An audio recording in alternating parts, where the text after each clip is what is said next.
ಜಾನಪದದಲ್ಲಿ ಸರ್ಕಾರ, ವಿಶ್ವವಿದ್ಯಾಲಯ ಮತ್ತು ಶಾಲಾ ಕಾಲೇಜುಗಳ ಮಟ್ಟದಲ್ಲಿ ಪಠ್ಯವನ್ನಾಗಿ ಜನಪದವನ್ನ ಇಡಬೇಕು, ಪರಿಚಯ ಮಾಡಿಕೊಡ್ಬೇಕು, ಪ್ರದರ್ಶನಕ್ಕೆ ಅವಕಾಶ ಮಾಡಿಕೊಡ್ಬೇಕಂತಕ್ಕಂಥ ಮಾತನ್ನು ಹೇಳ್ತಾ ನಮ್ಮೆಲ್ಲ ಹಿರಿಯರು, ಮಾರ್ಗದರ್ಶಕರು, ನಾನು ಹೇಳಿದಾಗಲೇ ಮಳೆಯ ಜೊತೆ ಮಾತನಾಡಿರ್ತಕ್ಕಂಥವ್ರು ನಮ್ಮವರು.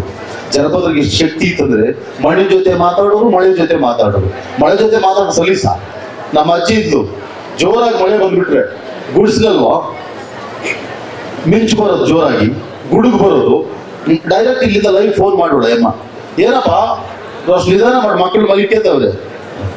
ಎಷ್ಟು ಸೂಕ್ಷ್ಮತೆ, ಮಳೆಯ ಜೊತೆ ಮಾತಾಡ್ತಕ್ಕಂಥದ್ದು. ನಿಧಾನ ಹೋದ್ ಮಾತಾಡೋದು ಮಳೆನ, ನಿಧಾನ ಮಾಡು.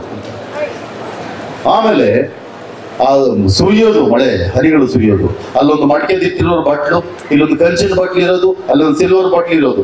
ಆ ಸೋರ್ತಕ್ಕಂಥ ಮಳೆಯ ಸೂರ್ಯದಿಂದ ಸೋರ್ತಕ್ಕಂಥ ಮಳೆಯ ಹನಿಗಳು ಈ ಬಟ್ಲ ಮೇಲೆ, ಆ ಬಟ್ಲ ಮೇಲೆ ಒಂದು ದೊಡ್ಡ ಬಿದ್ರೆ ಅದೊಂದು ದೊಡ್ಡ ಸಂಗೀತ, ಅದೊಂದು ನಾದ. ಆ ನಾದದ ಒಳಗಡೆ ಒಂದು ಪದ. ಸಮಸ್ಯೆನ ಕವಿ ಕೂತ್ಕೊಂಡು ಎಸಿ ರೂಮಲ್ಲಿ ಕೂತ್ಕೊಂಡು ದೊಡ್ಡ ಪೆನ್ನಾಗಿ ಇಂಕ್ ಹಾಕಿ ಕಲ್ಪನೆ ಮಾಡಿಕೊಂಡು ಕತೆ ಬರೆದು ಅಂತ ಮಾರ್ಗವೋ ಪೂರಕವೋ ಸಮಾಜಕ್ಕೆ ದಾರಿಯೋ ಗೊತ್ತಿಲ್ಲ. ಆದರೆ ಜನಪದ ಎಂದೂ ಕೆಟ್ಟದ್ದನ್ನು ಮಾತಾಡಿಲ್ಲ, ಬಿತ್ತಿಲ್ಲ, ಹೇಳಿಲ್ಲ.